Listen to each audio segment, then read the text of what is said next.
You come here because you want to learn something. And I observe you and I try to figure out what is it that might be the key that you learn to let go of something. Today we have a brand new video with Master Shi Heng Yi talking about the routine of a Shaolin disciple. So all the disciples at the temple have a specific routine and Master Shi Heng Yi teaches them certain things, and that is what we're talking about today. Today's video was sponsored by mulliganbrothers.com, where you can get the Inspire Change t-shirts, the Rise and Grind t-shirts, and the hoodies, all buy one, get one free currently. So go check it out with the link in the description. And please go show Master Shi Heng Yi some support at shaolin.online, where you can get more resources from him. But before that, have you ever wondered what goes on with inside the monastery and what Master Shi Heng Yi's disciples learn and are taught every single day? Well, this is that exact video with Master Shi Heng Yi. Let's dive into the video. I see such a routine and consistency, and everybody's got their roles here and responsibilities. How important is it, first of all, to have those roles and responsibilities? But typically, what would somebody who visits the temple, becomes a disciple, what does their routine look like, and how does that affect them as a person? So as a general explanation, I have to start like this, that this monastery, or the way in how we are trying to, let's say, share something, the way how we are sharing knowledge, it's not normally by giving out something. That sounds now very strange, but disciples who come here, our guests that are coming here, it's not that they are coming here in order to wait and to receive something, meaning, to be honest, there is nothing in a way besides talking to them that I normally try to give them. The reason why I do talk to people that come here is because my aim is to take something away from them.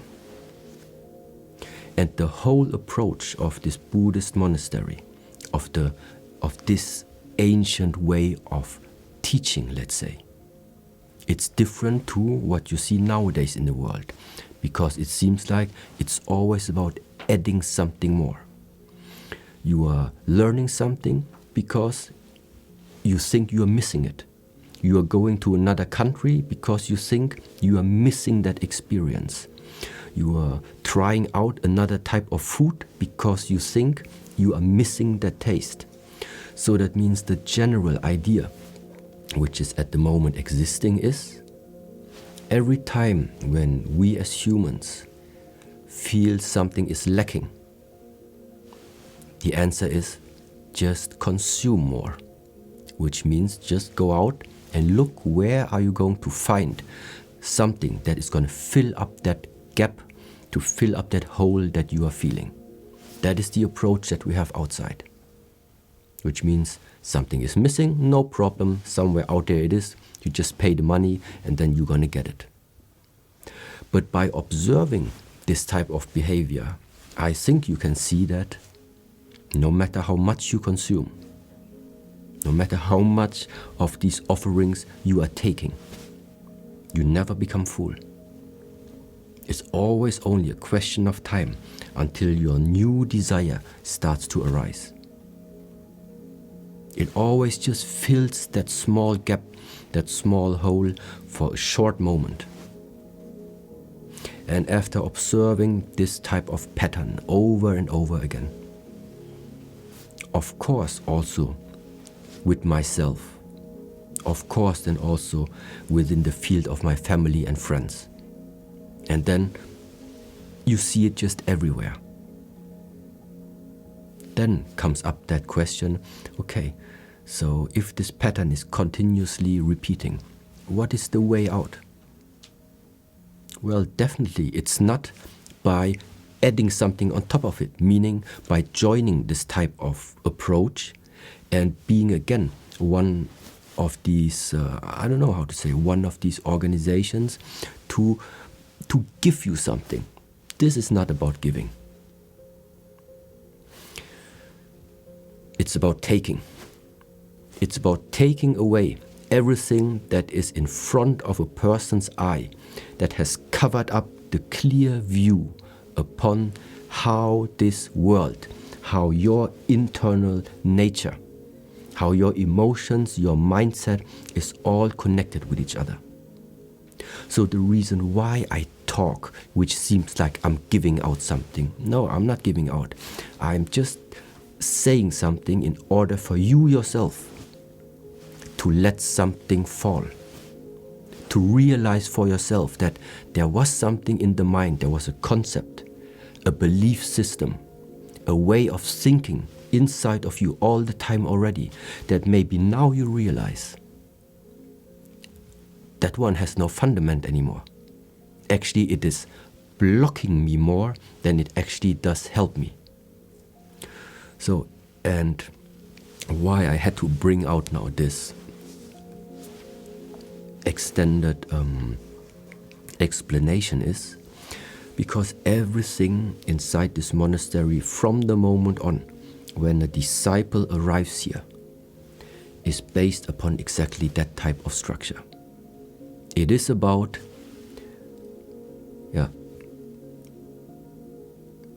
taking everything away from that disciple. The way of how he's thinking, the way how he is moving, all of this. Because once the cup is empty, now it can be filled up again.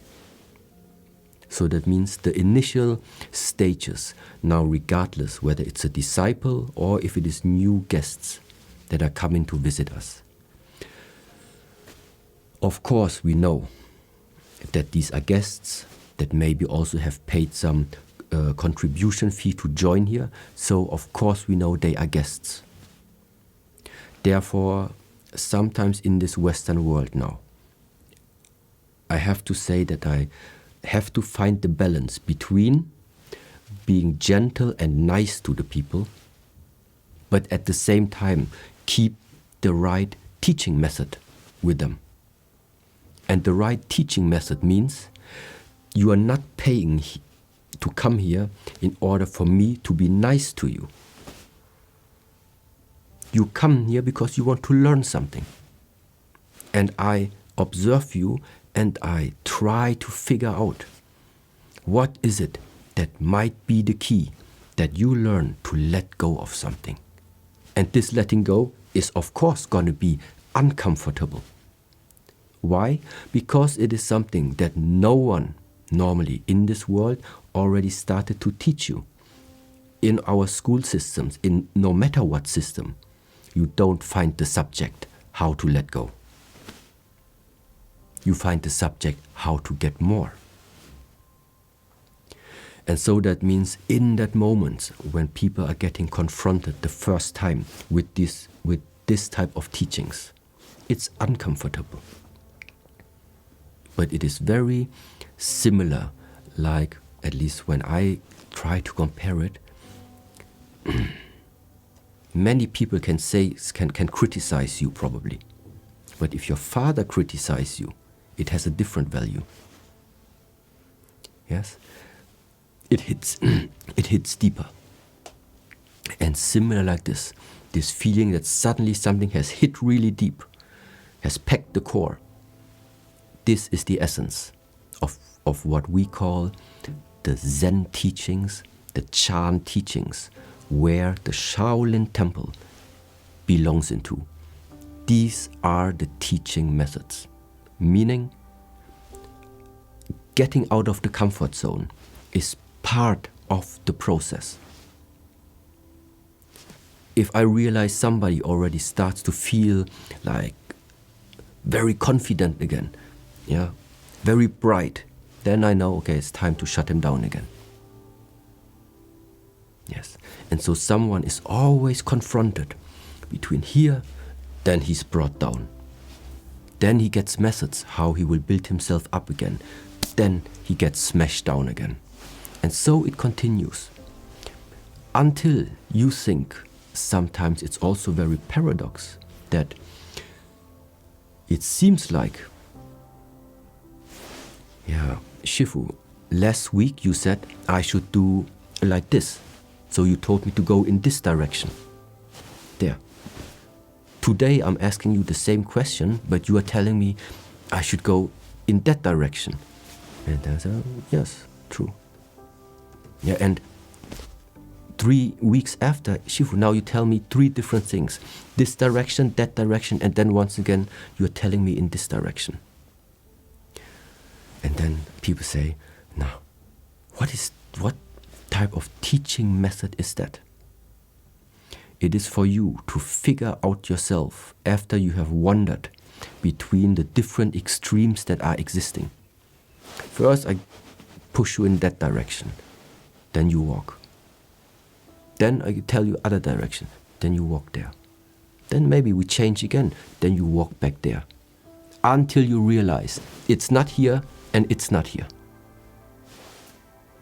It's all of that. That's possible.